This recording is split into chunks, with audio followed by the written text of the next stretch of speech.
días. Ánimo. Bueno, pues vamos a informar el día de hoy. Es miércoles y tenemos la sección de quién es quién en las mentiras de la semana. Es una síntesis, un resumen, porque si no nos llevaríamos todo el día y a lo mejor toda la semana. Nos va a informar, como siempre, Ana Elizabeth García Vilchis y después abrimos para preguntas y respuestas. Entonces, adelante.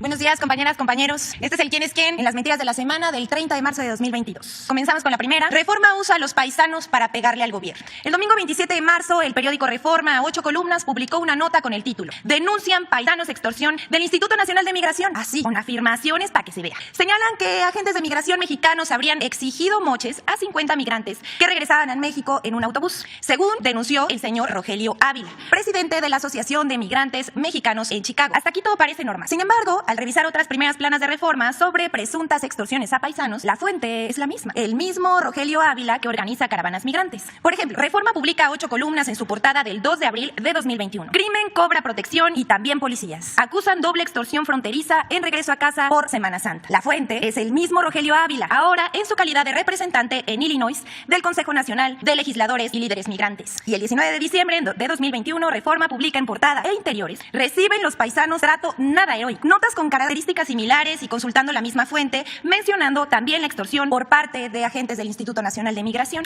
Sin embargo, en ninguna de las publicaciones pidieron el punto de vista del Instituto Nacional de Migración respecto de las quejas o supuestas extorsiones. El Instituto Nacional de Migración abrió investigaciones desde la primera nota, pero en ningún caso se hizo una denuncia formal ante ninguna autoridad pese a la supuesta recurrencia del delito. Siguiente, por favor. Ecologistas con intereses que apoyan obras si los contratan como asesores o se oponen a ellas si los contratan para meter amparos. Gabriel Cuadri, diputado federal del PAN, ha sido uno de los críticos más beligerantes del Aeropuerto Internacional Felipe Ángeles. Pero más absurdos han sido sus ataques en contra de la declaratoria del lago de Texcoco como área natural protegida. Incluso plantea que en 2024 se construya ahí el nuevo Aeropuerto Internacional de México. Cuadri dice que el vaso de Texcoco, cito a Cuadri, no tiene ningún valor ambiental relevante que no pueda ser compensado. Es un páramo salitroso con algunos cuerpos de agua o humedades mínimos estacionales. Esto lo escribió en el periódico El Economista. Pero ¿por qué un supuesto ecologista se opone a un área natural? Como dice el clásico, lo que no suena lógico suena metálico. ¿Pero por qué lo decimos? Gabriel Cuadri tiene conflicto de interés al hablar del asunto, ya que recibió contratos derivados de la construcción del aeropuerto de Texcoco. Aquí mostramos un contrato de 2015 por 450,000 pesos por concepto de servicios de asesoría y acompañamiento en temas de desarrollo urbano, territorial y regional para el proyecto del nuevo aeropuerto de la Ciudad de México, incluyendo un desarrollo inmobiliario y centros comerciales de lujo. El otro ejemplo es el de Gustavo Alanís, ingeniero que dirige SEMDA, organización civil que promueve la defensa del medio ambiente y ahora coordina los amparos en contra del Tren Maya. Alanís es además columnista del Universal y articulista en Reforma, donde escribe contra el tren. Pues resulta que Gustavo Alanís también fue contratado en 2015 por el grupo aeroportuario que realizaba la planeación, diseño y construcción del aeropuerto de Texcoco. El contrato por adjudicación directa ascendió a 800,000 pesos para apoyar la ejecución del Comité de Vigilancia Ambiental del Naim. Ahora SEMDA promueve los amparos contra el Tren Maya y Gustavo es vocero de la campaña Sélvame del Tren, junto con artistas y organizaciones y asociaciones civiles. Pero antes buscó asesorar a Fonatur para la construcción del Tren Maya. Ahí se los da, unas lindezas. El Tren Maya y las preocupaciones ambientales. La siguiente, por favor. No había pasado un día, ni un día de la entrega del Aeropuerto Internacional Felipe Ángeles, cuando inició una nueva campaña de desinformación, pero ahora en contra del Tren Maya. Un grupo de artistas se manifestó en contra de la construcción del tramo 5, el que va de Cancún a Tulum, denunciando la destrucción de la selva, flora y fauna, cenotes y ríos subterráneos, lo cual no es verdad. El trazo del tren ha cuidado no pasar por cenotes y es sobre acahuales, no la selva. Muchos de los artistas y ciudadanos manifestaron una preocupación legítima por la selva y el agua subterránea, aunque la iniciativa está impulsada por intereses económicos y también políticos. Además, las comunidades que viven en la zona del Tren Maya ven al Tren Maya como un camino de esperanza para su bienestar y felicidad. Si es verdad que les preocupa el medio ambiente y las selvas, los invitamos a mirar las principales problemáticas ambientales. Por ejemplo, en sexenios pasados se explotaron las granjas de cerdos en el suroeste que afectan cenotes y el agua subterránea. Los desarrollos turísticos que privatizan las playas, como Xcaret, destruyen manglares, acaban con la flora y la fauna. La deforestación de la selva y el tráfico de maderas preciosas y de especies. El crecimiento desordenado de la infraestructura turística e inmobiliaria en Quintana Roo, que ha impactado a Cancún, Tulum y Bacalar. Hay explotaciones mineras sin considerar los daños al ambiente. Por ejemplo, una empresa estadounidense en Calica, Solidaridad Quintana Roo, destruye la selva y está explotando la piedra y arrasando con el medio ambiente. Por ahí no hay protestas de ecologistas en su contra, ni nadie de Greenpeace se amarra a las máquinas para evitar. La siguiente, por favor. Detrás de las organizaciones que se han pronunciado contra el Tren Maya hay grupos económicos, políticos y hasta hoteleros. Entre las 43 organizaciones que firmaron un pronunciamiento contra el Tren Maya hay grupos legítimos, pero hay otros que responden a intereses económicos y políticos, como Xcaret. Por ejemplo, una de las asociaciones más activas son Jaguar Park Wildlife Center AC, dedicada, dice, a conservar la fauna silvestre. Sus principales aliados son las empresas turísticas que se oponen al Tren Río Secreto, All Tour Alternative y Centinelas del Agua AC, mismas que venden paquetes turísticos al extranjero. Su página también remite a una empresa para arrendar y vender autos, Riviera Maya Sostenible, cuyo objetivo, dice, es promover el turismo sostenible. Pero sus aliados estratégicos son empresas y cadenas hoteleras como Río Secreto, Banyan Tree, Paradisus, Palladium Hotel Group. Centinelas del Agua, asociación para proteger el acuífero de la península de Yucatán. Sus aliados principales son Río Secreto y All Tour. Grupo ICB, una empresa cabildera dirigida por Guillermo Maínez. Este es una joya. Ex subsecretario de Asuntos Internacionales del CEN del PRI. Presta servicios a empresas como el Universal, DHL, Cemex y el PRI y Pfizer. Estas son algunas de las organizaciones firmantes ligadas a intereses. En algunas conferencias de prensa se han mostrado un video con un cenote intervenido con pilotes de concreto. Solo queremos aclarar que el tren no ha invadido ni un solo cenote y mucho menos se ha hecho trabajos submarinos. Quizás la imagen corresponda a uno de los sitios turísticos de la zona que explotan algunos de los empresarios de los que no están de acuerdo con el Tren Maya. Y bueno, aquí está el video. Esa es la última nota. Con falsa balacera en el aeropuerto de Cancún, salieron a volar los sopilotes y publicaron versiones alarmistas sin confirmar. El lunes 28 de marzo, un estruendo provocado por la caída de unas torres de publicidad causaron pánico y confusión entre los pasajeros de la Terminal 3 del Aeropuerto Internacional de Cancún, en Quintana Roo. Aún sin saber qué había pasado, circularon videos de gente corriendo. Muy rápido se esparció el rumor de que se habían producido detonaciones de arma de fuego, por lo que los empleados del aeropuerto declararon código rojo. Se entiende que la gente en el lugar estuviera confundida y entrara en pánico, pero lo que llama la atención es que comunicadores y medios profesionales se montaron en el amarillismo sin confirmar la información. Así lo hicieron, vemos en la pantalla, no pocos: Reforma, Reporte Índigo, Sopitas, Ruido en la Red, El Financiero, Político MX, Animal Político. Incluso comunicadores con dieron como cierta la versión de los disparos. Comunicadores experimentados como Joaquín López Dóriga, Kania Nobel, Azucena Uresti y Carlos Loret de Mola, por supuesto. Sin buscar versiones oficiales, sin verificar, sin que se confirmara o desmintiera el hecho, publicaron estos tweets, contribuyendo así a la histeria colectiva. Hasta Reporte Índigo publicó que hay videos donde se escuchan detonaciones. Es curioso que los mensajes son redactados de una manera parecida y algunos parecen con preguntas similares, como lo vemos aquí en la pantalla. La información, el hecho de que corre más rápido una noticia falsa que una verdadera. Al difundir noticias falsas se da pie a la desinformación, a la confusión y a más noticias falsas. Vamos a mostrarles algo. Aquí vemos un tuit, el que está aquí abajo. Es cuanto, presidente. Muchas gracias. Ustedes 2, 3, falta una compañera. Tú 4 y tú también 5, porque ya llevas varios días. Buenos días, señor presidente. Alberto Marroquín Espinosa, de Frecuencia CAT, de JF Informa desde Cancún y desde el portal en Querétaro es ahora am.com. Señor presidente, ¿qué diferencia tendría el aeropuerto de Tulum con el AIFA, Aeropuerto Internacional Felipe Ángeles? Sabemos que 75 ingenieros militares participaron en la edificación del AIFA y viajaron a Quintana Roo para continuar con las obras del Tren Maya en el tramo de Tulum y también con el aeropuerto. ¿Qué diferencias habría o están proyectadas del aeropuerto del AIFA con el de Tulum? Bueno, va a ser un aeropuerto internacional de calidad, igual que el aeropuerto Felipe Ángeles. Se va a construir muy cerca de Tulum, aun cuando el terreno está en el municipio de Felipe Carrillo Puerto, porque es un municipio muy grande. Felipe Carrillo Puerto tiene más extensión que el municipio de Tulum y llegan sus tierras ejidales hasta muy cerca de Tulum. A ver si tienen por ahí el plano de la vez pasada. Entonces, ahí los ejidatarios de Felipe Carrillo Puerto dieron todas las facilidades, se han portado muy bien, como toda la gente del sureste y de los pueblos por donde va a pasar el Tren Maya. Aquí está Tulum y el aeropuerto va a estar por aquí, va a ser por aquí. Pero los terrenos son, no veo Carrillo Puerto, sí, de Carrillo Puerto, 1,200 hectáreas de adquirir aquí. Entonces va a construir el aeropuerto, van a construir los ingenieros militares, pero tienen también este tramo de Escárcega hasta Tulum. Son dos, el tramo 6 y el tramo 7 del tren, más el aeropuerto. Ya salieron, hoy salen 80 ingenieros militares más. Se van a poner 10 campamentos desde Escárcega a Tulum, porque como hablábamos ayer o antier, ya estos tramos ya están contratados. Este es el tramo 1 de Palenque a Escárcega, este es el tramo 2 que va hasta Calquiní, este es el tramo 3 de Calquiní a Izamal, este es el 4 de Izamal a Cancún, este es el 5 de Cancún a Tulum y el 6 y el 7. Entonces ya hay contratos, ya están trabajando en el terraplén. Yo creo que debemos de llevar ya como 700 kilómetros de terraplén para poner durmientes y los rieles, pero en total son 1,500 kilómetros. Entonces los ingenieros militares, el desafío, el reto es alcanzar a las empresas y terminar al mismo tiempo que las empresas que ya llevan como 2 años trabajando. Entonces eso es el aeropuerto de Tulum. va a estar. Es un aeropuerto que va a ayudar mucho porque ya el aeropuerto de Cancún está saturado, tiene hasta 500, 600 vuelos, operaciones diarias. Entonces se requiere el aeropuerto de Tulum para seguir recibiendo turistas, porque va a seguir creciendo la región. Gracias, señor presidente.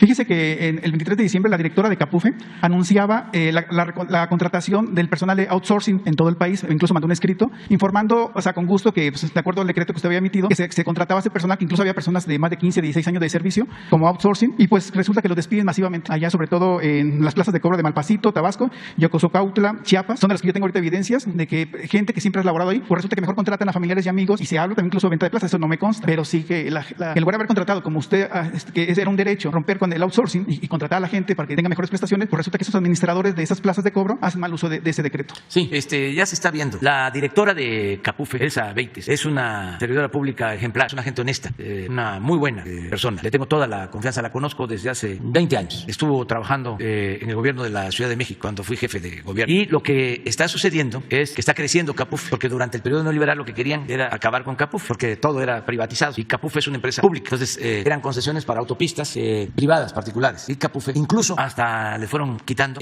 autopistas que tenía. A veces se utilizaba hasta dinero público para apoyar la construcción de autopistas privadas y en vez de darle a CAPUFE la administración de las autopistas, se les entregaban a los privados. Entonces todo eso se está resolviendo y está creciendo. Incluso acabo de estar en Tepoztlán, porque estamos ahí ampliando la carretera, que va a quedar muy bien. Vamos a inaugurar esa autopista desde La Pera, en Morelos, Cuernavaca, hasta Cuautla. En agosto se va a inaugurar, se está trabajando bien. Llevaba años que no se avanzaba en ese propósito. Se oponían también con razón los comuneros, la gente de Tepoztlán, porque estamos hablando de uno de los lugares más bellos y místicos de nuestro país. No puedo decir el único, porque en todo México hay lugares así, pero este es excepcional. Tepoztlán es de una belleza y de una fortaleza espiritual única. Entonces, pues de una u otra manera, una autopista interfiere en esa vida, ¿no? De meditación, de tranquilidad. Querían hasta poner un campo de golf y los pobladores se lo pusieron y están cuidando su pueblo, la gente. Entonces también era una obra necesaria porque es mucho tráfico y había que resolver el problema de la vialidad, cuidando, no destruir. Se está terminando esa autopista. Y ahora que fui a la supervisión, ahí estaba Elsa y le pidió al subsecretario de Hacienda que le ayudara en unas plazas, porque está creciendo CAPUFE. Y yo tengo el compromiso con los trabajadores de CAPUFE desde hace años de que no iban a ser despedidos. Entonces, nada más para que tengan eso en cuenta y seguramente Elsa ya nos está escuchando. Gracias. Y ya como último, ejidatarios de Dónica, del municipio de Amialco, Querétaro, le piden el apoyo para que vayan ingenieros forestales a hacer una auditoría a esa zona, porque hay una gran, hay mucha tala de árboles en esa zona y la delegación de Profepa en Querétaro no tiene ingenieros forestales, no tiene personal especializado. Ojalá los pueda apoyar con esa parte, que es una petición que ellos nos hacen. Sí, con Luis Meneses, de la Comisión Forestal. Entonces le vamos a pedir. Muchas gracias, señor presidente. Muy bien. Por Cozocuautla, en Chiapas, donde está esa caseta, se le conoce como Coita, y calma Coita, que vamos ganando. Es un dicho de allá, que los de Coita y de Tuxtla y toda esa parte de Chiapas saben a lo que me refiero. Calma Coita, que vamos ganando. Así digo yo también. Cuando se ponen nerviosos algunos colaboradores, les digo calma Coita, que vamos ganando. Es que estaban jugando básquetbol Coita con otro pueblo, iba perdiendo Coita, y de repente alguien que se quedó dormido, no sé por qué razón, se levantó y gritó calma Coita, que vamos ganando, y iban perdiendo. Pero ahí está la caseta. Presidente, muy buenos días. Hans Salazar, de Noticiero en Redes. A propósito de lo que usted mencionó el día de ayer daba un adelanto de lo que viene como una iniciativa de reforma electoral pues ya caló el tema, me parece a mí. El día de ayer también usted tuiteó un mensaje de que el Tribunal Electoral del Poder Judicial de la Federación me exige que publique una sentencia en mi contra por el mensaje de la Nación del 1 de diciembre, porque si no lo hago, arrestan a Jesús y a la pobre Jessie, perdón, y hace una publicación de este tema. Esto, presidente, y lo cito, usted lo tuiteó el día de ayer, es un escenario donde, además, yo quisiera agregar, y aquí va mi pregunta, es que, por ejemplo, en la Ciudad de México, en la Benito Juárez, en la alcaldía Benito Juárez, señalan vecinos porque están repartiendo propaganda, un tipo de panfleto, para atacar a su gobierno, en términos de la consulta que viene. No dicen exactamente pues una postura que digan, bueno, nosotros nos oponemos por esto, o vamos contra, vamos a participar, o invitan a participar, como sería lo más lógico a decir no o a decir sí a la revocación por estas razones. Es muy evidente el tema de la guerra, de guerra sucia, el tema de mentiras, fake news, cosas que ya se han aclarado, no solamente aquí, sino periodísticamente hablando. Y esto señalan a Jorge Romero y a Santiago Taboada, que son los panistas, uno ex jefe de delegación, el otro alcalde, a ellos lo señalan ahí mismo y ahí es donde se reparten esta alcaldía. No ha habido algún pronunciamiento del INE, no ha habido nada al respecto, y sin embargo, por ejemplo, está la otra parte, vimos, también está en Twitter, el exdiputado, ahora funcionario, servidor público de la Ciudad de México, Javier Hidalgo, donde el INE incluso lo conminó a bajar unos tweets donde mostraba que pegaba una calcomanía en su vehículo particular, no otra cosa más que mostrar y decir que él iba pues por el sí, por el que sí continúe usted, y ahí sí lo conminó incluso el INE y ha escrito a que bajara esos tweets. Digo, ahí está la polémica, pero está muy clara esta parte de cómo se comportan por un lado y cómo se comportan por el otro lado. Presidente, ayer también con lo que adelantó usted del tuit, ¿esto va a arreciar, presidente? ¿Usted cómo ve lo que viene el 10? Me parece que la propia gente, ahí está también las redes sociales, cómo se ha enfocado, se ha vuelto a la gente como que hace sus carteles, hace sus cartulinas, las pega en su casa, pegan en los vecinos, pero el INE parece que va completamente en un tema y en un sentido opuesto. Lo que usted propuso de iniciativa o de adelanto, ¿de qué va esta ruta, todo esto? ¿Cuál es la impresión hasta ahorita y por qué esto ha estado girando muy rápido, presidente? Bueno, es que en el fondo lo que hay es una confrontación política porque se está llevando a cabo una transformación. Estamos enfrentando a un régimen que predominó, sobre todo en lo que nosotros llamamos el periodo neoliberal, 36 años, un régimen de corrupción, sin duda, de injusticias, de privilegios, que caló hondo, porque no fue nada más el saqueo del país, como nunca en la historia de México, y lo puedo probar, nunca se había saqueado tanto a México como en el periodo neoliberal, ni en los 3 siglos de dominación colonial. Pero no fue solo eso, sino fue una labor de manipulación, de imposición de un pensamiento individualista, materialista, contrario al interés público, a favor de la deshonestidad en todos los terrenos. Entonces llevaron al país a una decadencia, un proceso de degradación progresiva, no solo crisis económica o, como ya dije, saqueo, sino pérdida de valores culturales, morales, espirituales. Entonces eso no es fácil de enfrentar, no solo por los intereses económicos que sienten que han perdido privilegios o el privilegio de mandar, sino la forma de pensar que se introdujo, que se internalizó en muchos. Estás hablando de la delegación Benito Juárez y ahí hay más conservadurismo que en Las Lomas, y eso no tiene que ver con lo económico. En Las Lomas viven gentes con más dinero que los que viven en Benito Juárez, pero ideológicamente en Benito Juárez hay más pensamiento conservador. En mi libro último hablo de eso. El primer lugar en votación en la elección intermedia pasada para diputados federales lo obtuvo un candidato del bloque conservador en Benito Juárez. El primer lugar, creo que 76% de los votos. Y para que podamos comparar, la esposa de Felipe Calderón, señora Margarita, que fue candidata en Las Lomas, sacó también un porcentaje amplio y ganó, pero con 56%, siendo más conocida, más famosa que el que ganó por el bloque conservador en Benito Juárez, que no sé quién es, o sea, no tengo el gusto de conocer, o al menos no recuerdo su nombre. En cambio, sí sé de la señora esposa de Calderón. Entonces, a eso me refiero cuando hablo del pensamiento conservador, que siempre ha existido y que no necesariamente está vinculado a la oligarquía. Hay sectores de clase media que defienden al régimen de corrupción y justifican todo. Esto mismo pues pasa con la academia, con investigadores, con intelectuales y desde luego con periodistas. Durante mucho tiempo, estos 36 años, impusieron o reafirmaron un pensamiento dominante, muy conservador, clasista, racista, de lo peor. Entonces tenemos que enfrentar eso, pero es necesaria la transformación. Es necesario crear una nueva corriente de pensamiento donde en vez del individualismo seamos cada vez más fraternos, se practique el amor al prójimo, le demos la mano al que se quedó atrás para que se empareje y caminemos todos juntos. Que no estemos pensando que la felicidad, como siempre lo sostengo, son los bienes materiales, el dinero, la fama, los títulos. La verdadera felicidad es estar bien con uno mismo, estar bien con nuestra conciencia, estar bien con el prójimo y entender que solo siendo buenos podemos ser felices. Pero, presidente, por ejemplo, el día de ayer que usted adelantaba precisamente en esta iniciativa, en redes sociales incluso, obviamente una parte que no le gustó esto, que dicen que cómo es posible que los consejeros y los magistrados ahora resulta que tengan que ser votados, que ese es un mecanismo que está fuera de toda lógica, que porque los órganos electorales, había un argumento que yo leí en las redes sociales, el argumento es de que no puede ser así este tipo de mecanismos que están en toda lógica y que incluso se está atentando se está pidiendo casi la desaparición, que porque no puede ser que se elija bajo un órgano electoral que va a regir las elecciones. Eso es lo que están argumentando. Sí, porque imagínense cuánto tiempo con la idea de que los órganos electorales y las instituciones tenían que estar en manos de gente de élite, y de título, ya sea de la academia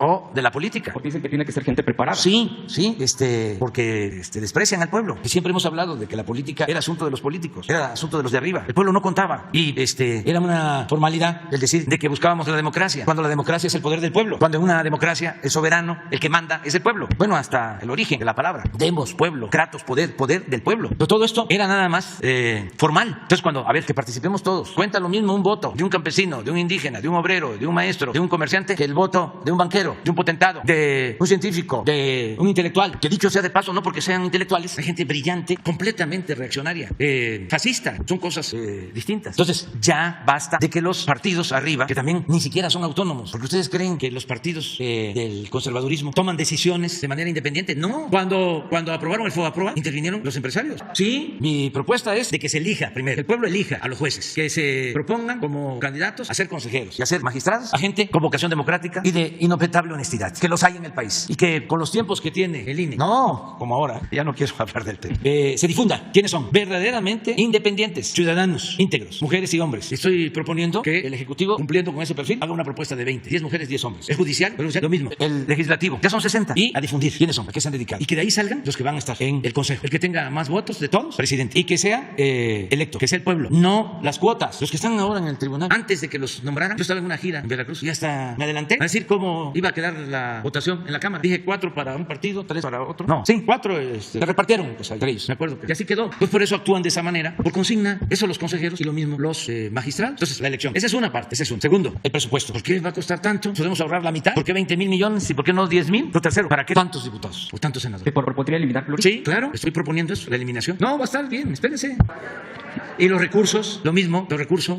Ahora con la pandemia les pedimos, devuelvan, tienen mucho, solo un partido devolvió 500 millones. ¿Con esta reforma? Sí, vamos a esperar a que se presente. Aquí se las voy a dar a conocer. Nada más estoy esperando que pase lo del 10 de abril. Sí, vamos a buscar la forma de que no se viole ninguna norma. Si nos piden que no se transmita, no lo transmitiríamos. Les invitamos a ustedes, nada más. O a lo mejor tampoco. Y lo hacemos cerrado, sí. Y ya después que pase, no, pues cuando pase, a lo mejor lo hago aquí en la mañanera. Sí, también. Ya para entonces, porque el informe es el 12. 2 días después del... Ya pasó. A las elecciones, pues puede ser que se bloquee en 6 estados. En esos estados. Vamos a ver, pero lo que queremos es no dar motivo para que nos acusen de violar las normas. Por cierto, cuando ayer publiqué esta resolución, me refería a Jesús, porque algunos pensaron que era Jesús mi hijo. No, Jesús y Ramírez Cuevas y Jesse. Pero sí es que se publicó la resolución en la página del gobierno, pero replicaron de que no se había publicado en mi página. Y lo que seguía era una multa y luego de una multa, un arresto de 36 horas. Y yo dije, no... Y a Jesse, entonces pues por eso, no, y además porque no queremos tener ningún problema. Están muy sensibles, no los quiero ni testerear, están muy molestos, no les sale nada. En política, una de las cosas que no se debe hacer es el ridículo, hay que cuidar eso. Entonces ya están, imagínense, en el Senado llevan un rompecabezas, ¿cómo se le llama? Lego, le llaman Lego. Un Lego de la casa de José Ramón, un Lego. Cuánta creatividad, ternuritas. Vi un video, un mensaje que me gustó mucho de una persona inteligente, que las hay muchísimas, la mayoría de los que actúan o interactúan en las redes sociales. A ver si lo pones, se llama el señor, a ver si me acuerdo, es Sin Línea su página. ¿Cómo se llama? Es que sí hay muchísimos, pero su planteamiento, y hay otro también sobre esto. A ver, busca, porque hizo algo, presidente, sobre este asunto. Presidente, nada más de este tema para precisar, parte de la propuesta que ya usted comentó ahorita, incluso se tocaría el tema de eliminar los plurinominales, ¿sería totalmente eliminarlos? ¿Sería la propuesta dentro de esta iniciativa? Sí, es reducir el número. O reducir el número. Reducir, nada más que todavía estamos en eso, en el análisis. Okay. Sí quedan nada más legisladores electos. Uninominales que les llaman. Sí. Se está todavía analizando. Sí, se está viendo eso. Pero de que va a haber una disminución, sin duda. Y lo mismo en el caso del presupuesto. A los partidos políticos. A los partidos y en el funcionamiento del órgano electoral. Sí. Presidente, cuesta mucho. Es el organismo electoral más caro del mundo. Y además, sin confianza. Necesitamos. ¿Se estaría considerando, por ejemplo, el voto de los mexicanos? Establecido un órgano que realmente haga valer la democracia en el país, que es fundamental. No regresar a los tiempos del fraude electoral. Imagínense lo que le costó a México el fraude del 2006, la imposición de Felipe Calderón. Para legitimarse, después de que se robaron la elección, declara la guerra al narcotráfico y se desata la violencia. Todo eso se pudo haber evitado. Y también no se hubiese deteriorado tanto el país, no hubiesen vendido tanto, entregado bienes, recursos naturales. Entonces, el fraude hace muchísimo daño. Por eso hay que evitar. Presidente, y el voto de los mexicanos en el extranjero es una de las cosas que también se tendría que estar incluyendo. Es una injusticia que millones manden remesas y digan, además me niegan la parte del derecho. ¿Ahí también se está dando atención especial en esta iniciativa? Sí, lo mismo para que todos puedan ejercer su voto, los mexicanos que están en el extranjero. Okay. ¿Ya lo encontraron? A ver, ese no. Ese es otro Lego. A ver, ponle ese está más sencillo. Pero dice, sí, pero eso no. Este es de que Calderón ofreció una refinería. No, pero miren aquí, señor Fernando Beluzarán, todos quieren el Lego de la casa gris, bodoque mayor de López Obrador. Esto es lo que hicieron. Una cuestión muy creativa, ¿no? Una casa rentada y todo, ¿no? Un escándalo. Y estaba yo viendo algunos que decían, ¿nos debe una explicación? Nada, ya hemos hablado bastante. José Ramón tiene 40 años, está casado, rentó una casa con su esposa, 100,000 pesos mensuales. Yo no lo haría, pero él es independiente. Y la rentó a un particular y quienes hicieron el reportaje inventaron de que la casa se la habían rentado porque yo ordené dar contratos a una empresa petrolera extranjera. Imagínense, si le amplío contratos o ordeno que se le amplíe contratos a una empresa petrolera extranjera y a cambio le pido a esa empresa que le renten la casa. O sea, que el moche es que le renten la casa a José Ramón. Ni conozco la empresa, ni nada, absolutamente. Pero cuando dicen, nos debe una explicación, me pongo a pensar y digo, pues es que les molesta cuando aquí digo, Calderón nos debe una explicación de por qué contrató y era su brazo derecho García Luna y por qué no ha dicho nada sobre eso. Y nos debe una explicación de por qué aceptó que el gobierno de Estados Unidos introdujera armas a México, violando nuestra soberanía. Y nos debe explicación de por qué declaró la guerra. Y nos debe muchísimas explicaciones sobre las masacres en su gobierno. Y bueno, también por qué ofreció que iba a hacer una refinería y nada más hizo la barda. Y muchas cosas, ¿no? Bueno, por qué presionó al ministro Arturo Saldívar para que no involucrara en su resolución a familiares de su esposa en el caso lamentable de la pérdida de los niños bebés de la guardería ABC de Hermosillo. O sea, ¿cuántas explicanes? Y esto hasta debería yo de agradecerles. Precisamente esto que tiene el señor Eric, pero es otro. Lo que plantea dice, va el bloque conservador o los legisladores van a hacer un planteamiento de fondo para enfrentar esto. Este es buenísimo. ¿Cómo podemos derrotar a López? Le estoy ayudando, ya estoy como asesor. Debemos crear una plataforma para presentar un proyecto alternativo al de Morena, que no tienen, porque no tienen proyecto. Eso supuestamente opina alguien. Otro, presentemos propuestas de ley que beneficien a la población. No, mejor hagamos una casita de Legos y en la asamblea todos. A ver, que levanten la mano. Sí, eso es lo que está pasando. Y por eso pues, la confrontación. Pero en el tema de lo electoral vamos a hacer la propuesta para que se lleve a cabo la reforma constitucional y se va a dar a conocer para que la gente opine y participe. Sí, vamos a analizar la posibilidad de que se federalice el proceso electoral, que sea un órgano federalizado que lleve a cabo todas las elecciones, precisamente para que no haya doble gasto, porque se tienen los órganos federales y también órganos estatales. Hay duplicidad. Podría tenerse, si hay una reforma constitucional, un solo órgano electoral federalizado. Por último, presidente, rápidamente, el fin de semana tuve la oportunidad de ir a Tabasco. Fui a Macuspana, a Tepetitán. Estuve ahí recorriendo las calles, estuve platicando con pobladores. Es muy interesante el proceso que se ha llevado también de rescate de espacios públicos, de área pública. Bueno, pues qué decir, es el pueblo de usted. Y preguntarle, porque una de las inquietudes o de las mayores inquietudes ahí mismo en el pueblo es la herencia de la educación, es lo mejor que se puede hacer y a partir de eso pues hay un escrito que mandan de Tepetitán para que sea considerada una universidad Benito Juárez. Es no nada más el pueblo, sino las rancherías, todo esto que se pudiera estar considerando. Yo le voy a dejar esto y le mandan una artesanía también y bueno, pues yo solamente en ese sentido y le agradezco que me haya dado la palabra. Muy bien. Ella y luego tú y luego las dos compañeras. Sí, más o menos. Y luego tú. Buenos días, presidente. Shaila Rosagel, corresponsal de Grupo Gili, el Imparcial de Sonora, La Crónica de Mexicali y Frontera de Tijuana. Presidente, el próximo 2 de abril, que cae sábado, se cumplen ya 17 años de la desaparición de mi compañero y amigo Alfredo Jiménez del Imparcial. Ya el año pasado el Estado pidió perdón por esta desaparición, pero todavía queda pendiente la cuestión del caso, ¿no? De que se conozca la verdad sobre lo que le pasó a Alfredo. Aquel triste sábado también fue 2 de abril de 2005, donde empezó la pesadilla para su familia y para todos sus compañeros cuando ya no volvimos a saber de él. Entonces, preguntarle, la FGR tiene el caso desde entonces, lo que era la PGR y ahora la FGR, si cabe la posibilidad de que la Secretaría de Seguridad Pública pueda colaborar con la FGR y si pueda también participar en las investigaciones de este caso, que la Federación pueda traer este caso, pues igual como se han estado presentando aquí otros casos, claro que son recientes, pues que se vuelva a retomar o se vuelva a saber qué está pasando con el caso de Alfredo. Pues sí, lo podríamos hacer, aunque yo le tengo confianza al gobernador de Sonora y podríamos pedirle a él si la investigación sigue estando en Sonora o ya se atrajo. Ya desde que sucedió en 2005 se atrajo está en la sí. Entonces sí, lo que planteas, le vamos a pedir a Rosa Isela que vea con la Fiscalía y que ayudemos a esclarecer lo que sucedió en bien de la familia. Nos ofrecemos ayudar en eso, ofrecemos ayudar en este asunto. Ahora que esté ya con nosotros Rosa Isela, puede ser que ya esté mañana porque tiene COVID, desde aquí le mandamos un abrazo, pero mañana jueves, como todos los jueves, tratamos de informar sobre hechos violentos y de cómo no hay impunidad y se castiga a los responsables. Mañana jueves se van a dar a conocer datos, se va a dar a conocer información, cómo estamos avanzando en investigaciones.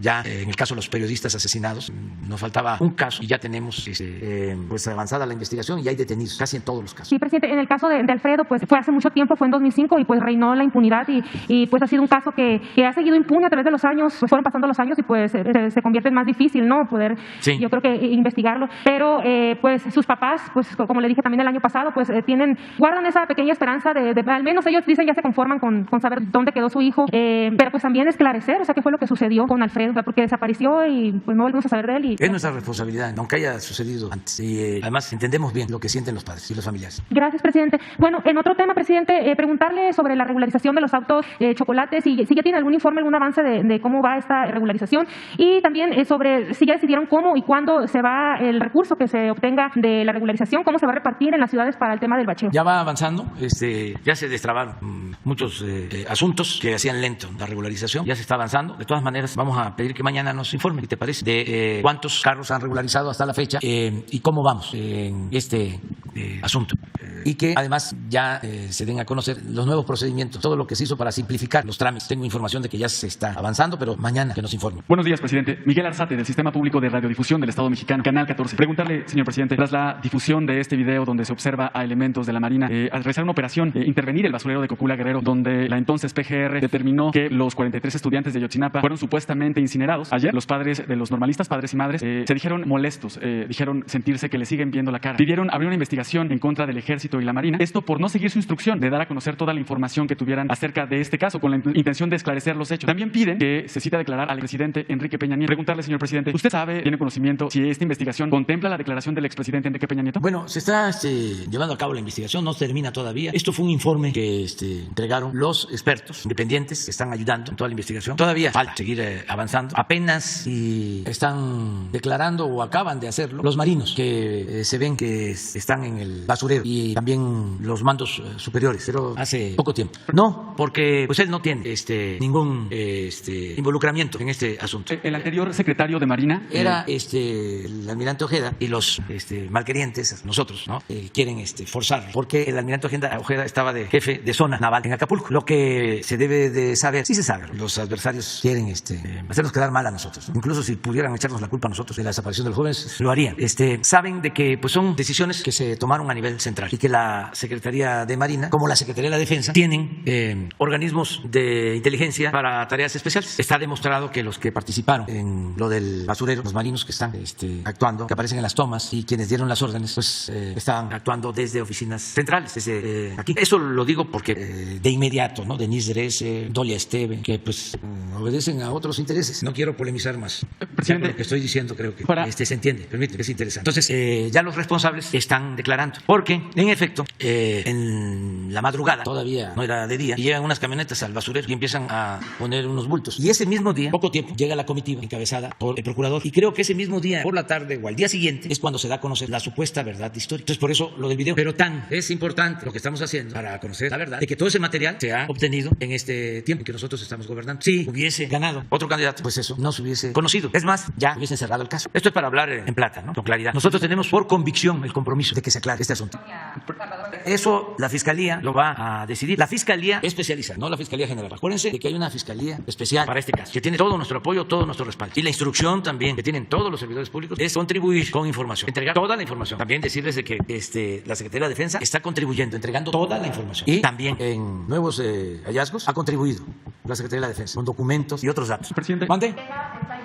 Va a llegar hasta donde lo decida la Fiscalía Especial. Presidente, para poder entender si el expresidente Enrique Peña Nieto, si los anteriores secretarios de Marina y de Sedena deberían declarar, si nos pudiera comentar en su experiencia, presidente, como comandante supremo de las Fuerzas Armadas, si un almirante puede ejecutar una operación sin el conocimiento, sin la aprobación o por lo menos la idea del comandante supremo, un almirante puede ejecutar una operación como la que se ejecutó en el basurero de Cocula sin que el presidente esté enterado. Es muy difícil que no se entere el presidente, más cuando se trata de un asunto delicado. Yo les voy a poner un caso. Yo no me enteré del operativo que echaron a andar para detener al hijo de Guzmán Loera. Ya no me avisaron, no supe antes, porque se considera que son temas o tareas que ya tienen las Fuerzas Armadas, los encargados de garantizar la paz, la tranquilidad. Me enteré cuando se generó el conflicto. Y ahí sí ya, como era una situación muy delicada, muy delicada, tomé la decisión de parar el operativo, porque iban a haber muchos muertos. Bueno, pero sí me enteré cuando se necesitaba. Entonces sí creo que los presidentes están enterados. Siempre lo he dicho además. No es cierto eso de que el presidente no sabía o el gobernador no sabía. No, sí se sabe. Entonces no estoy culpando a nadie, porque también eso hay que tenerlo muy en cuenta. Una cosa es ser culpable y otra cosa es ser responsable. Se puede ser responsable pero no culpable. Y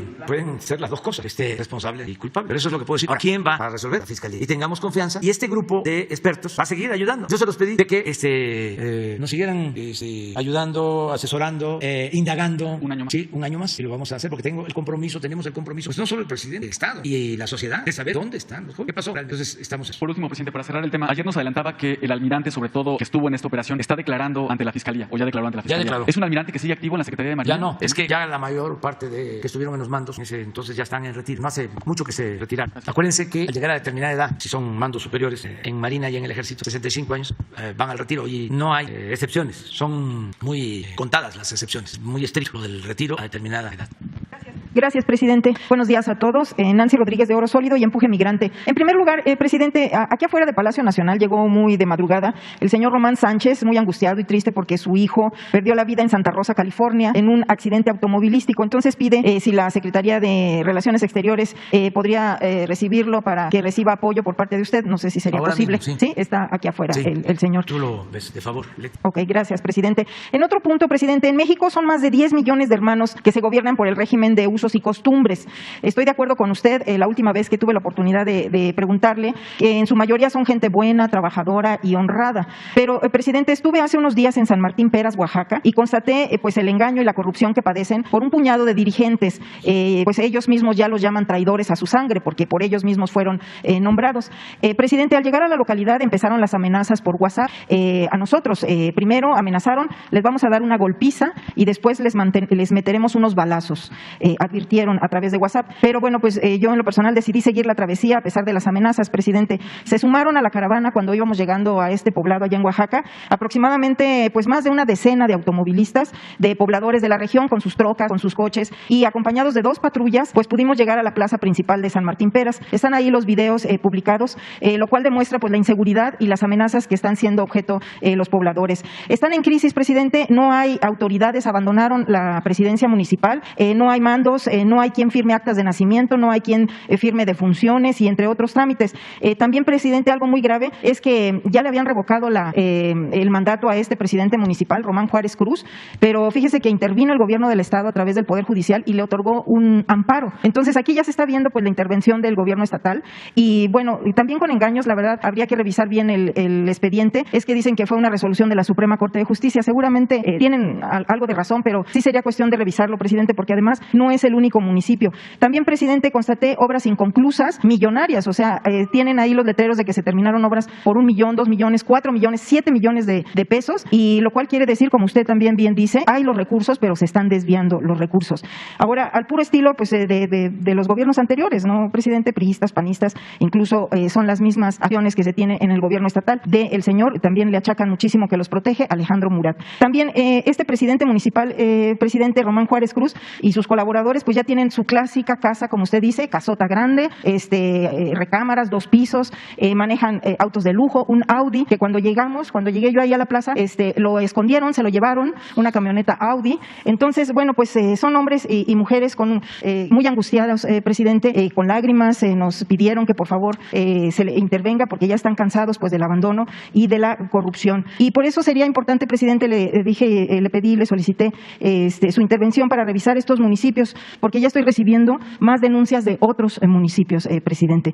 Y pues de Oaxaca, presidente, me fui a California, a Salinas, California, donde viven los familiares de estas comunidades. Déjeme decirle que ya son más de la mitad de los pobladores. Tan solo en este municipio son aproximadamente 20,000 pobladores. La mitad están ya en Estados Unidos. Entonces, ellos también pues están empujando esta revisión por parte de usted. Y en este sentido, presidente, también fíjese que en estas comunidades de usos y costumbres, ellos que están fuera de México, que son varios millones ya de usos y costumbres, no tienen derecho al voto porque tiene que ser presencial. Entonces, también le piden su intervención, o en este caso, que usted les pudiera ayudar para que ellos en Estados Unidos o desde Estados Unidos también tuvieran la oportunidad de votar para elegir a sus dirigentes, porque pues no pueden. Entonces, eso serían las dos cosas, presidente. Sí, yo, como te dije la vez pasada, admiro la organización de los pueblos de Oaxaca. Sostengo de que el pueblo de Oaxaca es de los pueblos con más cultura en el mundo. Esto no le gusta a los conservadores, pero es la verdad. Es algo único, excepcional. No hay en el mundo. No conozco casos así donde la gente está organizada abajo, en donde no hay ambiciones, en donde hay una auténtica democracia comunitaria, en donde las autoridades dan servicio, no cobran. El miembro de una comunidad tiene que dar servicio desde joven. Empiezan como topiles y van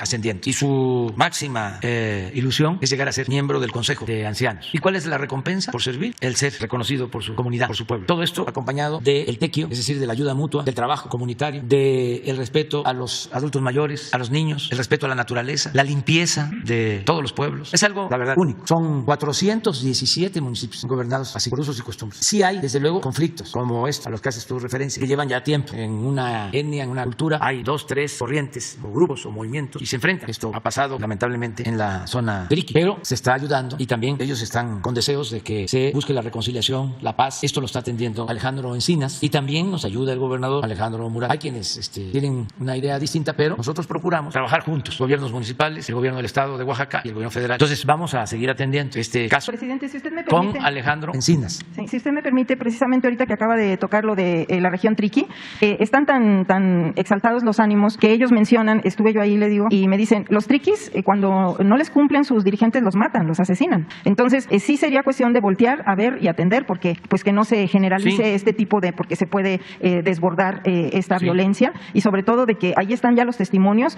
fueron más de 20 videos que hice en varias regiones, en colindancia con Guerrero. Entonces, bueno, precisamente para evitar este derrame de sangre y sobre todo de pues hacer justicia, porque efectivamente, como usted bien lo dice, están los recursos. Estamos hablando tan solo en ese municipio de cerca de 100 millones de pesos al año, presidente, que se entregan y están desviados. Aquí le voy a dejar, presidente, si usted me permite, todo el documento que me hicieron ellos y que está aquí certificado todo lo que han hecho y toda la documentación que se entregó incluso aquí en México para darle seguimiento, porque están empujando también nuestros hermanos migrantes muchísimo desde allá, desde Estados Unidos. Sí, vamos a seguir con Alejandro Encinas y con el gobernador. Con el señor Adelfo, creo. Sí, y Adelfo, Regina. Y también el problema ahí que se presenta, aunque, repito, es de lo mejor en organización social y en cuanto a gobierno, nada más que no es tampoco una sociedad perfecta, ¿no? El otro asunto que hay que atender ahí, que es motivo de conflictos, es la distribución del presupuesto, porque llega el presupuesto al municipio y se queda, no en todos los casos, pero no se hace un reparto a las comunidades, a las agencias, y eso es motivo de conflictos. Entonces, entre las agencias y las autoridades que destinan los fondos a las cabeceras municipales y no a las agencias, porque estamos hablando de 570 municipios. Sí, son 2 millones de mexicanos. Pero agencias, pues deben de ser como unas 20,000, 30,000 agencias, comunidades pequeñas comunidades. Entonces, ahí estamos. Y yo voy a Oaxaca, creo que es de los estados que más visito. Voy por lo general una vez al mes. Acabo de ir el día 20 de marzo y voy a regresar y voy a seguir atendiendo. Muchas gracias, presidente. La compañera. Buenos días, presidente. Meme Yamel de la Mexico News y de Sin Censura. Dos planteamientos. El primero, presidente, tiene que ver con Motul, Yucatán. Hablando de territorios, hablando de ejidos que no son defendidos por ambientalistas ni famosos, tenemos el caso de tres adultos mayores. Dos de ellos de 80 años, uno de 60, casi llegándole a los 70. A ellos los están acusando de privación ilegal de la libertad y daño a la propiedad ajena en pandilla por defender su territorio de un empresario francés. El defensor de este empresario francés es también representante del Poder Judicial en el estado de Yucatán. Actualmente, las tres personas cuentan con una medida cautelar que es un geolocalizador. Están acusando a señores de 80 años de cometer delitos en pandilla para que no estorben en este pleito por un ejido que está en Motul, Yucatán. En una situación muy similar, en el Estado de México, tenemos a un señor que lleva 1 año en prisión por defender su territorio, esto en el Cobradero, en el Estado de México. Él lo están acusando de homicidio, presidente, y al mismo tiempo en que se ocurren los hechos, él estaba en un gimnasio y para entrar a este gimnasio pues requieren la huella dactilar. Su abogado está amenazado y no ha podido presentar esa prueba, que es la que lo dejaría en libertad. Lleva 1 año sin poderse comunicar con su familia y lo están acusando de homicidio. Estas tierras del Estado de México en particular están siendo peleadas por locatarios de lo que sería la central de abasto en el Estado, pero los propios dueños argumentan que estas tierras, hace algunos años, no muchos, habrían sido interés de Raúl Salinas de Gortari. En este caso en particular, en el Estado de México, es un poco todavía más grave, los dos son delicados, pero en este caso tenemos que, literalmente, si cualquiera de los vecinos que ya tiene una propiedad en este lugar que es el Cobradero y sale a hacer cualquier cosa, sale de su propiedad, se va de vacaciones o sale el fin de semana, llegan y le quitan la casa y literalmente las están demoliendo. Entonces, ambos casos, aunque sé que son competencia estatal, presidente, estamos hablando de casos en donde se están fabricando delitos para que no estorben los propietarios de sus tierras. ¿Qué podría hacerse en estos casos? ¿Puede intervenir el gobierno federal? ¿Qué se puede hacer? Porque vaya, no hay defensores aquí que salgan a hablar por ello. Ayudar, vamos a pedirle a Leti que se ponga de acuerdo contigo y que con Rosa Isela Rodríguez se vea. Es muy importante que se sepa esto para información de la gente, de que ya el Poder Judicial Federal está fortaleciendo en los estados sus defensorías de oficio, defensorías del pueblo, para que abogados, mujeres y hombres, ayuden a la gente que no tiene recursos para contratar un despacho de abogados. Y además, en la reforma al Poder Judicial ya se establecen mecanismos para que muchos casos que tienen que ver con el fuero común puedan litigarse en el Poder Judicial de la Federación. Entonces son cambios. Esto va a ayudar mucho porque a veces se abusa de que se trata de cuestiones locales que tienen que ver con autoridades locales y son cacicazgos. La gente no tiene posibilidad de acudir a otras instancias para que le hagan justicia. La reforma al Poder Judicial ya trata este tema en esos dos propósitos, que haya abogados que ayuden a quienes no tienen para pagar despachos jurídicos y que se pueda acudir a instancias federales. Entonces esto aprovecho para informarlo. Ojalá y el Poder Judicial dé a conocer estas reformas que van a ayudar mucho para que no haya abusos en el ámbito local. Eso es lo que puedo comentarte. Y se ponen de acuerdo y nosotros ayudamos. Gracias, presidente. En los dos casos. En un segundo planteamiento. ¿Motul, Yucatán? Sí, es la tierra de Felipe Carrillo Puerto. Y si hay una injusticia ahí, se enoja mucho. Bastante. ¿Dónde está? En un segundo planteamiento, presidente. Este fin de semana estuve en el estado de Nuevo León platicando con la gente sobre el tema de la sequía en el estado. La gente nos dice que no es sequía. ¿Cuál es el argumento? Pues que lamentablemente, en Nuevo León conocen cuando hay sequías, saben que estos son tiempos complicados, pero dicen nunca habíamos visto una situación como la que estamos viendo en este momento. Porque pues son ellos los que están pagando las consecuencias. Se dan incrementos de entre un 18 y un 49% en la tarifa. Esto fue impuesto hace algunas semanas por el gobierno del estado. Y hay un conflicto de interés, presidente. Sabemos que ayer se reunió con el gobernador del estado de Nuevo León particularmente para resolver este caso. Pero resulta que el actual director de agua y drenaje es Juan Ignacio Barragán Villarreal, quien su familia es fundadora de Arca Continental, que junto con FEMSA son las principales embotelladoras de Coca-Cola. Estas embotelladoras pues son las que hasta el momento no tienen una sola regulación, están consumiendo aguas y no hay absolutamente nadie que les diga nada. Este personaje, Juan Ignacio Barragán Villarreal, se incrementó el sueldo apenas hace unos meses, a inicio de este año un 40%, ganando actualmente hasta 122,000 pesos al mes. Y los ciudadanos también están denunciando fracking en la entidad, ¿no? Que al menos esta semana se dieron 3 acontecimientos en donde ellos ubican el fracking. Actualmente el gobierno del Estado ayer decía, ¿no?, que respaldaba su posicionamiento al mencionar que no debían ser los ciudadanos quienes pagaran las consecuencias, pero los ciudadanos están pagando las consecuencias en el momento en que se realiza este incremento en la tarifa del agua a los ciudadanos. Por la pandemia, muchos de ellos tuvieron que irse a vivir, familias enteras tuvieron que vivir dentro de la misma casa para comparar los gastos. Entonces, obviamente, las tarifas están creciendo porque hay un mayor consumo de agua en estas casas. Adicionalmente a esto, ayer que publicamos el reportaje, la entrevista y las notas, el equipo de FEMSA se comunicó con nosotros solamente para hacer la precisión de que ellos no son Arca Continental, solamente para hacer esa diferencia, pero vaya, son los mismos intereses alrededor del tema del agua. También, presidente, hace 4 meses, en un área natural protegida donde está la cascada Cola de Caballo, se instaló una bomba y un ducto. El gobierno del Estado dice que eso es responsabilidad de Conagua, que Conagua fue la que decidió que se colocara ahí, que ellos no tienen absolutamente nada que ver con la concesión y que está apagada la bomba, pero está colocada la bomba. Entonces, presidente, al respecto de esto, ¿qué se acordó el día de ayer? ¿Se va a cuestionar a la industria? ¿Va a haber algún tipo de diálogo con ellos para que se vea qué se puede hacer en el tema del agua en Nuevo León? ¿O será el gobierno federal quien vaya a salir al rescate? Bueno, nos entrevistamos ayer con el gobernador de Jalisco, con el gobernador de Nuevo León. Fue muy bueno el que se dieran estos encuentros. En los dos casos, el tema fue el tema principal, el agua. Y ya llegamos a acuerdos para trabajar de manera conjunta, seguir apoyando a Jalisco y a Nuevo León. En el caso de Jalisco, terminar los trabajos de la presa del Zapotillo con el compromiso de no inundar los pueblos, atender las demandas de las comunidades y proteger, reforzar la presa para evitar la inundación de los pueblos y utilizar el agua para Guadalajara. Esto va a significar una inversión de alrededor de 5,000 millones de pesos. Ya hicimos ese acuerdo con el gobierno del estado de Jalisco. En el caso de Nuevo León, lo mismo. Estamos invirtiendo en la presa Libertad. Se va a seguir con esa inversión. Incluso se van a abrir frentes de trabajo para tener la presa lo más pronto posible y captar agua. También se está buscando llegar a arreglos con productores para que, si se modernizan los canales de riego y se evita el desperdicio del agua, se pueda liberar agua para el consumo doméstico que hace falta en la zona metropolitana de Monterrey. También porque son 2 meses los más difíciles estos y hay escasez de agua para el consumo en la zona metropolitana. Se está hablando con industriales. Incluso yo personalmente lo voy a hacer. Tengo una reunión con ellos la semana próxima con la idea de que ayuden. Siempre apoyan, claro. Y pienso que lo van a hacer para que los pozos que ellos tienen puedan utilizarse. Si no todo el agua, sí que puedan ellos aportar. Es transitorio. Sería para enfrentar ese estrés hídrico, esta falta de agua en estos 2 meses. En tanto empieza a llover. Fue muy buena la reunión. También es una inversión federal considerable y inversión del Estado. Es 50% recursos estatales, 50% recursos de la Federación. Entonces yo espero que salgamos adelante. Vamos a apoyar al gobierno de Nuevo León, a los gobiernos municipales, porque es apoyar a la gente, es apoyar a los ciudadanos. ¿Conagua va a revisar las concesiones? Que también se ha solicitado que se haga una supervisión, porque hay algunas concesiones de agua que no están reguladas. Sí, estamos en eso, para que no haya sobreexplotación de los acuíferos, porque después se paga y que se ponga por delante el interés de la gente. Primero el agua para las necesidades básicas, para la gente, eso es lo primero, y después para la industria. Pero primero el agua como un derecho humano fundamental. Pero, presidente, ¿aproximadamente cuánto se estima que se invertirá en esta etapa por parte del gobierno federal y del Estado? Sí, somos exactos, te damos la información hoy mismo, ¿sí? Porque ya tenemos elaborado el presupuesto, cuánto es al Estado, cuánto a la Federación, y lo mismo para Jalisco, en los 2 casos. Gracias, presidente. Y solamente preguntarle si ya asumió la nueva titular del DIF. Recordará que en la última posición que tuve, la última vez que le pude preguntar, nos comentó que iba a asumir y que en 15 días daría un informe sobre cómo está la situación del DIF, el tema de los niños de la calle y demás. Preguntarle si ya asumió y cuándo podríamos tenerla por acá. Nuria Fernández. Sí, ella puede venir a informar sobre lo que se está haciendo o que nos dé un informe. Que venga aquí para que vea lo que se siente.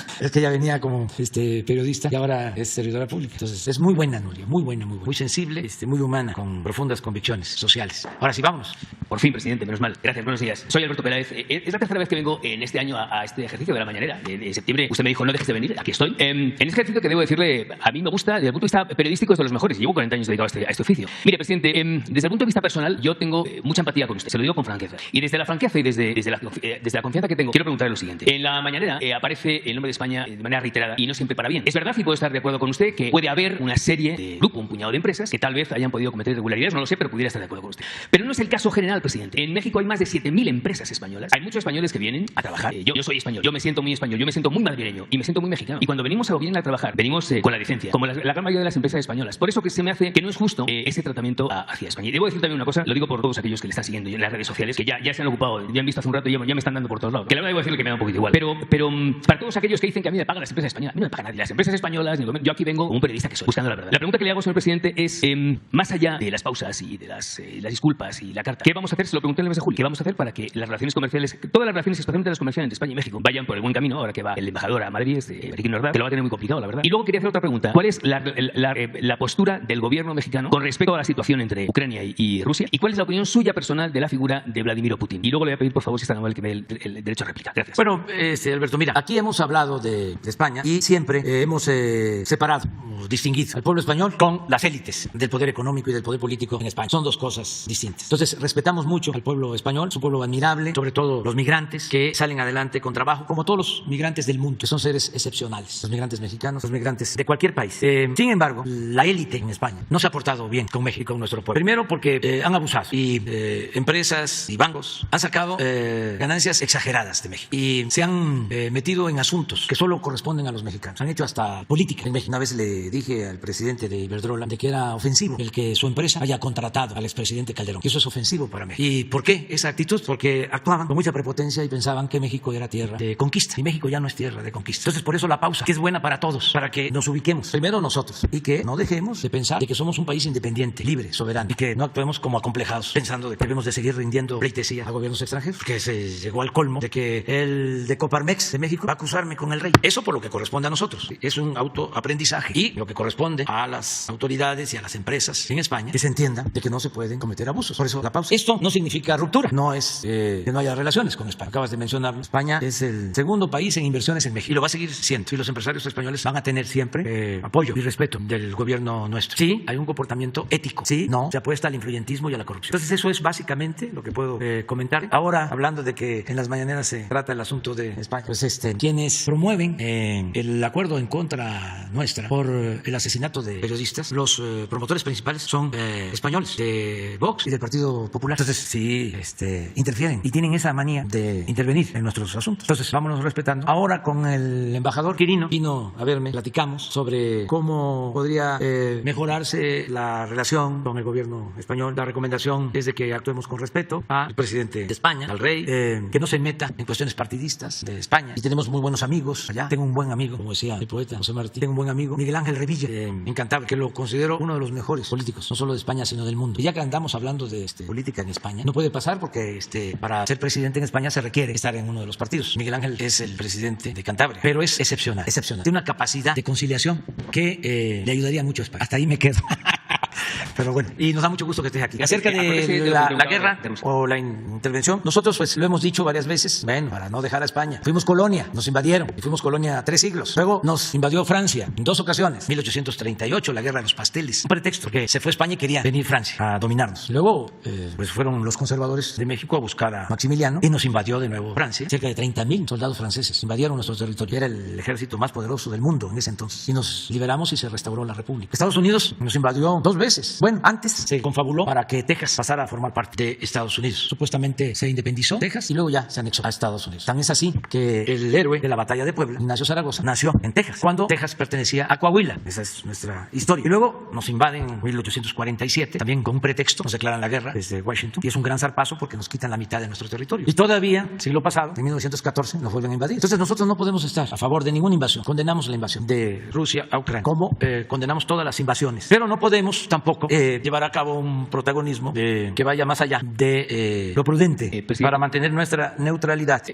me permite, presidente, mire, en este tema, el tema de Rusia, yo creo que la situación es tan sumamente grave que uno no puede ser imparcial. Yo entiendo que usted es el jefe del Estado, lo entiendo perfectamente, pero hay muchos homólogos suyos, jefes de Estado y presidentes o presidentes de gobierno de otros países, que han tenido que tomar una postura porque la situación en estos momentos, y yo lo he vivido en muchas guerras, es extraordinariamente grave, presidente. Por eso quería preguntarle qué opinaba de la invasión, cuál es la postura y qué opina usted del señor Vladimir Putin. Alberto, es de que se llegue a un acuerdo, que se consiga la paz, que la gente no sufra, que no se pierdan vidas humanas, es lo que deseo. Y si hay manera de que lleguen a acuerdos, porque no solo se trata de enfrentamientos de los pueblos, no, los pueblos siempre son ajenos a las decisiones que se toman en las cúpulas y que provocan las guerras. Es cosa de que se arreglen arriba. Ayer hablaba yo de que me dio mucho gusto, de que parece que va en buen camino el arreglo entre Estados Unidos y Venezuela, después de tantas cosas que se han dicho. ¿Y por qué el arreglo? Bueno, porque por la situación de Ucrania y el aumento en los precios del petróleo, Estados Unidos consideró le conviene que pueda ser abastecido de petróleo de Venezuela y ya autorizaron para para que una petrolera estadounidense, Chevron, pueda extraer 1 millón de barriles diarios de Venezuela. Y esto seguramente va a ayudar en las relaciones. ¿Qué es también lo que está de por medio en Europa, en España, con relación a esta guerra? Pues el gas. No, en el caso de España no, presidente. España depende de Argelia, no del gas ruso. Pero es verdad que el resto de Europa sí. Pero son los energéticos. Es el incremento en el precio del gas en Europa, de las gasolinas, que están afectando mucho. Y también la política de zigzag, de poca definición, de anclaje, de autenticidad. Me llama la atención de que promueven en el Parlamento en España una resolución en contra del presidente Putin y Vox no vota a favor. ¿Usted apoyaría esa resolución? O sea, estoy hablando de Vox, porque a lo mejor los mexicanos no saben mucho sobre Vox. Vox es la extrema derecha, es como el PAN, no, parecido. Entonces, ¿cómo es eso? O sea, ¿por qué esa falta de autenticidad? Bueno, yo le vuelvo a preguntar lo que le dije antes, presidente. ¿Cuál es su opinión personal de la figura de Vladimir Putin? Pues es un dirigente como el presidente. Un dirigente que metió una guerra terrible. Yo no califico a nadie. No es la política de México insultar a nadie, a ningún pueblo y a ningún gobierno extranjero. Le tenemos mucho respeto al presidente de China, al presidente de Rusia, al presidente Biden de Estados Unidos. Y acabo de decir, y repito, México es respetuoso de todos los pueblos, de todos los gobiernos, y no es colonia de Rusia, ni de China, ni de Estados Unidos. Es un país libre, independiente, soberano, con mucho orgullo. Y me da mucho gusto que estés aquí y no dejes de venir. Gracias, presidente. Un abrazo. Ya es la hora del desayuno. Mañana